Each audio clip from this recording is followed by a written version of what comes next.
আল্লাহ রাসূল আল্লাহর হাবিব দিন দুনিয়ার বাদশাহ নবী আমার বসে আছেন। একজন সাহাবী গিয়ে বলে, ইয়া রাসূল আল্লাহ, হাবিব আল্লাহ, আমার তামাম রাতটা খাওয়া নাই, বিবি বাচ্চা অনাহারে, অভুক্ত অনাহারে ক্ষুধার্ত হয়ে আছে, আল্লাহর হাবিব কিছু দেন, আমার বিবি বাচ্চাকে খাওয়াবো। বলে, বসো বাবা। আবার একজন সাহাবী বলে, বাবা বসো। দু তিনজন আসলেন, বাবা অনেক দেরি হয়ে গেছে, বাবা চলো তো আমার ফাতেমার ঘরে যাই দেখি। শুনে কোন নবীর কথা বলছি, কত বড় রসুল, কত বড় মাপের মানুষ আল্লাহ পাক দুনিয়ায় পাঠিয়েছিলেন। সেই মাপের মানুষটা দ্বীনের প্রচার করতে করতে মানুষের কাছে কত নির্যাতন ভোগ করেছে, এত অভাবী ছিলেন আল্লাহ নবী। আল্লাহ রসুল বলছে, বাবা চলো আমার ফাতেমার ঘরে যাই। আল্লাহ রসুল আল্লাহর হাবিব করে সাহাবীদের সঙ্গে করে নিয়ে ফাতেমার ঘরে গিয়ে ফাতেমার দরজায় ঘা দিচ্ছেন। ফাতেমা, জি আব্বা, দরজাটা খোলো মা। ইয়া রাসূলুল্লাহ, হাবিব আল্লাহ, বাজান আমি ফাতেমা আপনার জন্য দরজা খুলতে পারবো না, আমাকে মাফ করুন, চলে যান। কেন? ইয়া রাসূলুল্লাহ, বাজান আমি ফাতেমা এমন একটা পোশাক পরে আছি, আমি মাথার দিকে টেনে দিলে আমার হাঁটুর দিকটা আলগা হয়ে যায়, হাঁটুর দিকে নামিয়ে দিলে মাথাটা আলগা হয়ে যায়। ইয়া রাসূলুল্লাহ, হাবিব আল্লাহ, আপনি চলে যান, আমি ফাতেমা দরজা খুলতে পারবো না। আল্লাহ নবী দেখলেন আমি রাসূলুল্লাহ চলে গেলে আমার ফাতেমা কাঁদবে, কষ্ট পাবে, জানে আমার আব্বা জান এসে ফিরে গেছে, আমার বেটি কাঁদবে, আমি সহ্য করতে পারবো না। নবী আমার কি করলেন, নিজের গায়ে চাদর মোবারকটা দিলেন, এই লাও ফাতেমা, উপর দিয়ে চাদরটা ছুড়ে দিয়ে এটা পরে লাও, দরজাটা খুলে দাও। দরজাটা খুলে দিলেন। রাসূলুল্লাহকে বসতে দেবেন এমন কোনো জায়গা নাই। আজকের আমরা জামার বাড়ি গেলে খাটের উপরে জায়গা দেয়, সুন্দর বিছানার ব্যবস্থা আছে।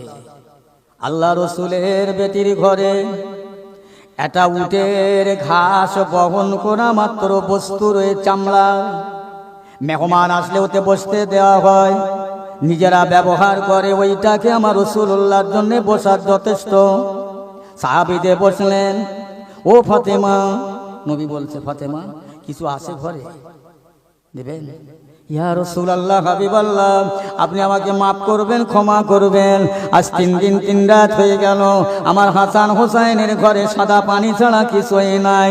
সাহাবায়ে রাসূলরা চোখের পানি জোড়াতে জোড়াতে নেমে আসছেন। ইয়া রাসূলুল্লাহ, হাবিবাল্লাহ, আপনি আমাকে মাফ করে দেবেন, আমাদের ক্ষমা করবেন। আমরা বুঝতে পারলাম আমাদের চাইতে আপনার বেটি ফাতেমার কষ্ট বেশি। বুঝে সাহাবীরা চলে গেল। আল্লাহ নবী ফাতেমাকে বলছে, মা হাসান হুসাইন কোথায়? আমার 2 ভাই, নানু ভাই, আব্বা কোথায় গেছে জানি না। 3 দিন 3 রাত আমার হাসান হুসাইনের শুধু পানি ছাড়া আর পেটে কিচ্ছু পড়ে নেই। ইয়া রাসূলুল্লাহ, আমার রাসূলুল্লাহ মাথায় টুপি, মুখে দাড়ি, সুন্নতি জামা গায়, রাস্তা দিয়ে হেঁটে যায়, গ্রামে গিয়ে বলছে, বাবার আমাকে কোনো কাজ দেবে, মজুরি নেবে? তারা বলছে, না না, টুপিওয়ালা মোল্লা মৌলবীর এখান কোনো কাজ নাই। আবার হুজুর আর একটু আগে গেলেন, বাবা কেউ আমাকে কাজে নেবে? না না না, দাড়িওয়ালার কোনো কাজ নাই, এখানে চলে যাও। আবার হুজুর আগিয়ে যান, আবার গিয়ে বলছেন আমাকেও কাজে নেবে। একজন ইহুদি বলেন, কি কাজ করবেন? বলে, যে কাজ দেবেন। আল্লাহর নবীকে বললে, আমার উট পানি খাবে, 3 বালতি পানি তুললে, 7 বালতি পানি তুললে 3টা খেজুর দেয়া হবে। রসুল বললেন, দাও তোমার বালতি রশি দাও। বালতি তোমার রশিতে রশি নিয়ে বালতি বেঁধে কুয়াতে ফেলে দিলেন। যেই না বালতি ভর্তি হয়ে গেলেন, রশিটা ধরে টানলেন, রশিটা ছিঁড়ে গেলেন। আল্লাহর নবী হাতে থেকে ফসকে গেল। ইহুদি রেগে গিয়ে আমার বিশ্ব নবী মুহাম্মদ সাল্লাল্লাহু আলাইহি ওয়াসাল্লামের গালে এত জোরে আঘাত করলেন, চড় মারলেন। নবী আমার হাতটা ধরে বললে, বাবা এই বুড়ো বয়সে, বৃদ্ধ বয়সে আপনার হাতটাকে কষ্ট হলো বাবা। এই শুনছেন কথা? শুনতে পাচ্ছেন? নবী বলছেন, হাতটাকে কষ্ট দিলে বাবা বুড়ো বয়সে আমাকে মেরে? আহা, ইহুদি চিন্তা করলে অপরাধটা তো আমার, দোষটা তো আমার, রশিটা আমার, বালতিটা আমার, কিন্তু লোকটাকে চড় মারা ক্ষমতায় আমার তো নয়। আবার আমার হাতটা ধরে লোকটা আমার প্রশংসা করছে। বাড়িতে গিয়ে মাকে বলে, আম্মি জান, আজ আমি এমন একজন লোককে পানি তোলার জন্য নিলাম, এরকম মানুষ, এরকম লোক দুনিয়ায় কখনো দেখলাম না। কি বাবা? ও আম্মা জান, আমার উট পানি খাবে, বলেছিলাম 3 বালতি পানি 7 বালতি পানি তুললে একটা করে খাজুর দেব। ওই পানি তোলার জন্য বালতির ডাঙে রশি বাঁধলো, বালতি কুয়ায় ছেড়ে দিল, বালতি ভর্তি হলো, টানলো, ছিঁড়ে গেল।